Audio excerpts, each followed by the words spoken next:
Oke lah, saudara baca Kolose 3. Kolose 3. Untuk menolong kita. Karena itu ayat 1. Karena itu kalau kamu dibangkitkan bersama dengan Kristus, carilah perkara yang di atas, di mana Kristus ada, duduk di sebelah kanan Allah, pikirkanlah perkara yang di atas, bukan yang di bumi, sebab kamu telah mati dan hidupmu tersembunyi bersama dengan Kristus di dalam Allah. Apabila Kristus yang adalah hidup kita menyatakan diri kelak, kamu pun akan menyatakan diri bersama Dia dalam kemuliaan. Saya baca satu konteks ini. Amin. Nah, di sini dikatakan kalau kamu sudah dibangkitkan bersama Kristus, ini sejak baptisan air. Haleluya.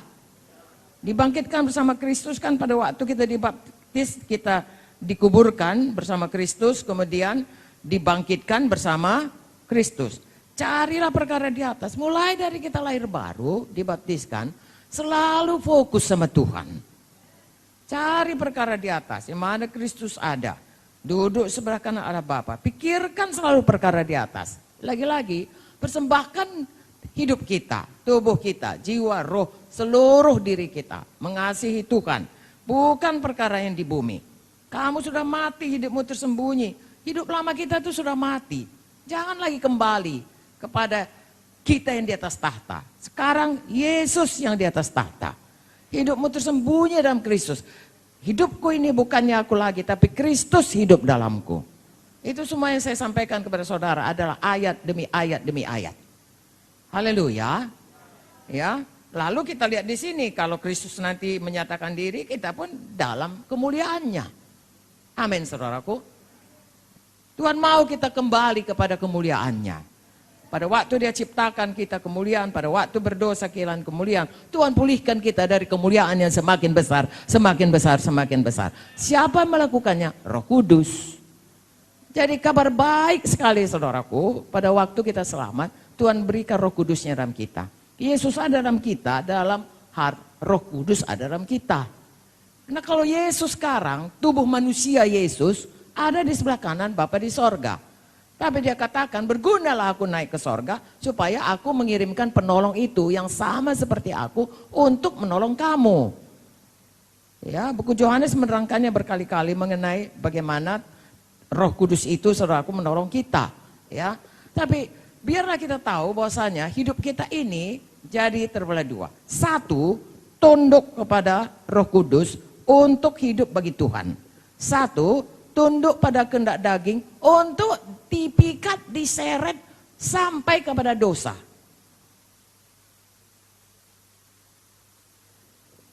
Saya dan saudara ini peperangan seumur hidup.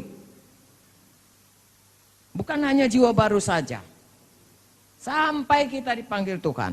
Tetap saja ada pencobaan-pencobaan yang akan mau memikat dan menyeret kita.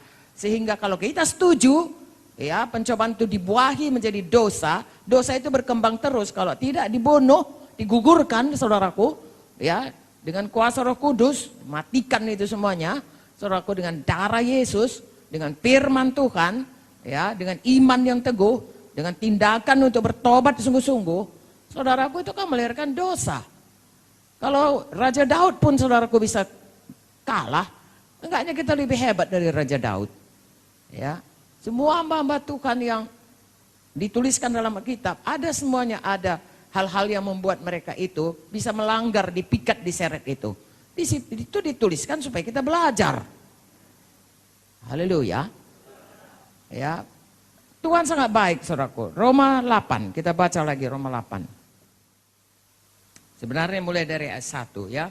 Roma 6 kita bukan lagi hamba dosa, tapi sudah hamba kebenaran. Roma 7 bagaimana kita berjuang supaya kita mengerjakan apa yang kita mau karena Roh Kudus ada di dalam. Tetapi daging kita ini suka melakukan apa yang berlawanan dengan firman. Roma 8 saudara baca apa kepalanya? Hidup oleh roh. Ya, jadi di sini diterangkan hidup oleh roh.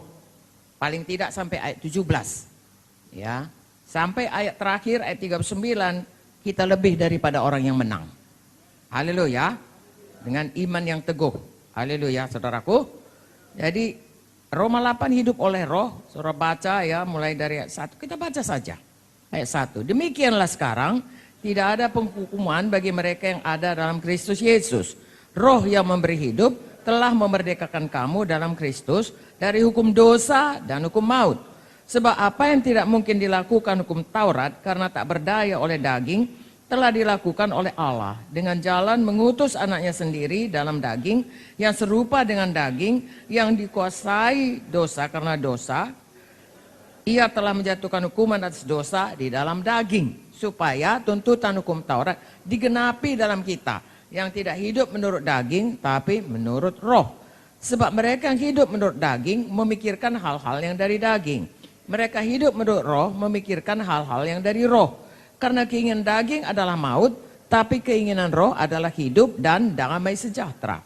Sebab keinginan daging adalah perseteruan dengan Allah, karena ia tidak takluk kepada hukum Allah. Hal ini memang tidak mungkin baginya.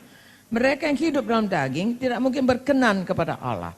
Tapi kamu tidak hidup dalam daging, melainkan dalam roh. Jika memang roh Allah diam dalam kamu. Tetapi jika orang tidak memiliki roh Kristus, ia bukan milik Kristus. Tapi jika Kristus ada dalam kamu, maka tubuh memang mati karena dosa, tapi roh adalah kehidupan oleh karena kebenaran. Dan jika roh Dia yang telah membangkitkan Yesus dari antara orang mati, diam dalam kamu, maka Ia yang telah membangkitkan Kristus Yesus dari antara orang mati, akan menghidupkan juga tubuhmu yang fana itu oleh rohnya yang diam dalam kamu. Jadi saudara-saudara, kita adalah orang yang berhutang bukan kepada daging, supaya hidup menurut daging. Sebab jika kamu hidup menurut daging, kamu akan mati. Tapi jika oleh roh kamu matikan perbuatan-perbuatan tubuhmu, kamu akan hidup. Semua orang yang dipimpin roh Allah adalah anak Allah. Sebab kamu tidak menerima roh perbudakan yang membuat kamu menjadi takut lagi. Tapi kamu telah menerima roh yang menjadikan kamu anak Allah. Oleh roh itu kita berseru, ya Aba, ya Bapa. Roh itu bersaksi bersama-sama dengan roh kita bahwa kita adalah anak-anak Allah. Dan jika kita adalah anak, maka kita juga adalah ahli waris. Maksudnya orang yang berhak menerima janji-janji Allah, yang akan menerimanya bersama-sama dengan Kristus. Yaitu jika kita menderita bersama-sama dengan Dia, supaya kita juga dipermuliakan bersama-sama dengan Dia. Saudaraku, kita menderita sekarang ini bukan oleh karena dosa lagi, tapi menderita karena kita mau hidup benar. Haleluya. Dan kita lihat di sini, kita sudah anak dari Bapa Sorgawi. Ada roh Tuhan dalam kita yang bersaksi Aba Bapa. Dan sebagai anak, kita itu adalah, ya sebagai anak yang hidup sebagai anak Bapa lah. Ya bukan cuman warisan harta, ya warisan sifat pun turun sama kita. Jadi kita tuh harus memiliki seperti Tuhan Yesus. Makanya ada Roh Kudus taruhnya dalam kita. Supaya dengan Roh Kudus sama seperti Tuhan Yesus hidup menang di dunia ini, melayani menang, kita pun bisa menang. Dengan roh kamu matikan semua kehendak daging. Tuhan Yesus gak pernah berdosa selama di dunia ini. Ya, Roh Kudus turun sama dia dikandung dari Roh Kudus, dan kemudian Roh Kudus turun pada waktu baptisan, kemudian dia sesudah keluar dari padang belantara dia mempermaklumkan, ya, mendeklarasikan roh Tuhan ada padaku, mengurapi aku, ya, untuk memberitakan kabar baik kepada orang miskin, membebaskan tawanan dan melepaskan orang-orang yang terikat dan seterusnya. Tahun rahmat Tuhan telah datang. Nah, kita juga diberikan Tuhan roh itu supaya kita bisa menang terhadap dosa. Di sini dikatakan tadi, saudaraku, roh yang memberi hidup telah memerdekakan kamu dalam Kristus dari hukum dosa dan hukum maut. Ya, ayat 13 berkata, dengan roh kamu mematikan semua kehendak daging itu. Jadi ada kuasa dalam kita. Bagian kita kepada siapa kita tunduk?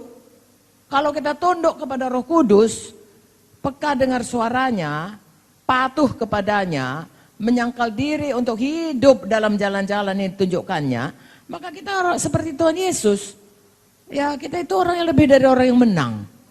Tuhan memberikan kepada kita kehidupan kekal yang tambah hari, 2 Korintus 3:18 berkata, tambah masuk dalam kemuliaan yang semakin besar. Haleluya.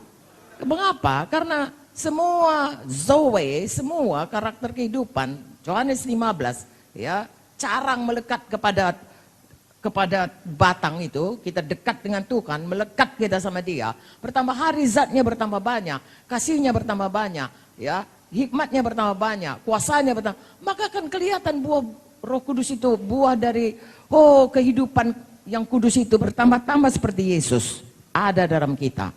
Nah, hal inilah yang dikehendaki Tuhan dari kita.